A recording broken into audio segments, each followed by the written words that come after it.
Hello aunty. কেমন আছো বাবা? কি করছো? ভালো আছি, আপনি কেমন আছেন? আমি তো ভালো আছি, কিন্তু চিন্তা হচ্ছে তোমাদেরকে নিয়ে। তিথিকে দেখে তো মোটেই মনে হলো না ও ভালো আছে, ও ঠিকঠাক আছে। চিন্তা করবেন না আন্টি, আমি সব কিছু খুব সুন্দর করে সামলে নিচ্ছি, সামলে নেব। চিন্তা যে করব না, ওর কিছু হয়ে গেলে ওর বাবা মাকে আমি কি জবাব দিব বলো? কিচ্ছু হবে না আন্টি, আপনি আমার উপর ভরসা রাখেন। তাই যেন হয়, সব কিছু যেন তুমি সুন্দরভাবে সামলে উঠতে পারো। Thank you aunty.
কি ব্যাপার,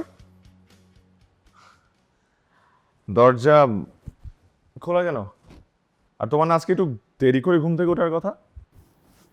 চোর আসবে তো, তাই হাত পেতে বসে আছি। আচ্ছা, চোরকে এরকম সাদরে নিমন্ত্রণ জানালে কিন্তু বিপদ, পরে আবার ডাকাতি করে বসবো। সেটা তোমাকে বললেও করবা, না বললেও করবা। কফি খাবা? ডেফিনেটলি, তোমার হাতের কফি মিস করা বোকামি হবে। বসো, বানিয়ে আনছি। Tithi, chocolates for you. Thank you. মেঘের আড়াল ভেদ করে রোদটা নামে নরমে তোমার হাসি শুনলে মনে বাজে নতুনে